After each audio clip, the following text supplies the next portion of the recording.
نرفع الرايات سوف يعلمون أن نحن المسلمون قادمون نرفع الرايات سوف يعلمون أن نحن المسلمون قادمون. Donc moi je me sens fils de cette terre et donc je me sens des droits à en parler. Terre d'ailleurs qui pour moi n'est pas arabo-musulmane. Moi je ne la vois pas comme ça. C'est peut-être un point de désaccord avec vous, madame, ou pas. C'est une terre arabe, c'est une terre musulmane, mais c'est une terre juive, mais c'est une terre un peu gréco-romaine, et c'est une terre française, pas par la colonisation, qui est une horreur et une abjection, mais par ce brassage des cultures dont certains aimeraient bien en Algérie ou effacer les traces.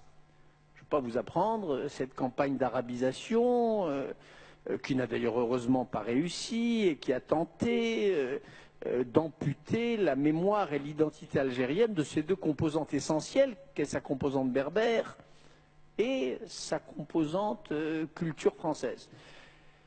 Donc moi je me sens fils de cette Algérie-là, de cette Algérie grande aussi parce qu'elle fut cosmopolite. Et celui-là qui vous parle, ben, il a aussi des problèmes avec l'Algérie. Et je vous disais que j'avais mal à la France quand je voyais comment elle vivait sa mémoire algérienne. J'ai mal à l'Algérie quand je vois la manière dont elle traite sa propre mémoire. Et c'est vrai que quand je rencontre des responsables algériens, notamment en 97, quand j'étais venu faire campagne, enfin témoigner de la vérité, à savoir le danger islamiste, j'étais quand même gêné de voir la gêne des responsables algériens avec qui j'étais en contact. Quand je leur parlais, vous dites l'unité, quand vous étiez tous unis, oui, mais enfin, l'élimination des messalistes, les différends politiques, politico-militaires avec les messalistes, ça existe. J'avais mal de voir comment mes interlocuteurs refoulaient cela comme les Français refoulent les crimes d'Ossarès, même si ce n'est pas comparable, mais peu importe. Les harkis, les 15 000, 20 000, 30 000 harkis, je ne sais pas, renvoyés d'ailleurs par les Français avec un cynisme effroyable et dont on connaît le sort qui leur fut réservé dans la fièvre et les lendemains de l'indépendance et de la révolution. Ça aussi, c'est une tâche sur la révolution algérienne.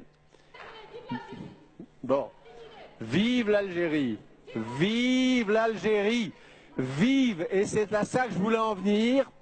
Je pense que lorsque l'Algérie se décidera, comme la France, à penser son passé, eh bien je pense qu'elle sera mûre pour cet événement que j'appelle de tous mes vœux, qui est le vrai avenir de la révolution algérienne, qui est la vraie suite de cette guerre d'indépendance juste que vous avez menée, et qui sera la victoire de la démocratie et qui sera le printemps algérien.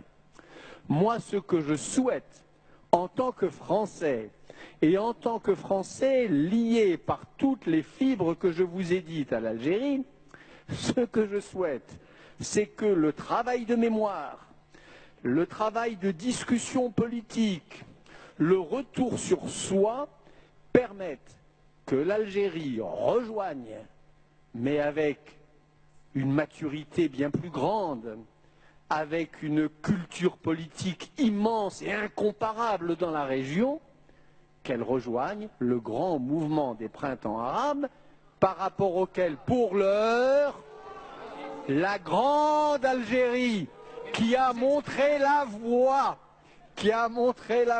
de l'honneur et de la justice, me semble être inexplicablement en retard. Pour moi, l'épilogue glorieux de ce qu'on appelle le printemps arabe peut et doit advenir en Algérie. S'il vous plaît, sinon...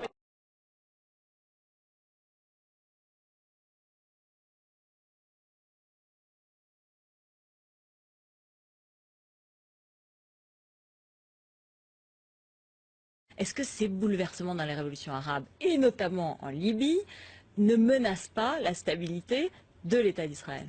Attendez, je suis plus que très attaché, je suis inconditionnellement attaché à Israël. Je suis un ami inconditionnel d'Israël. Et c'est à ce titre que je vous dis qu'au contraire, ces printemps arabes, je pense que c'est bon pour Israël.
ذليلا من عزائم الرجال حين نرفع الرايات سوف يعلمون أن نحن المسلمون قادمون حين نرفع الرايات سوف يعلمون أن نحن المسلمون قادمون.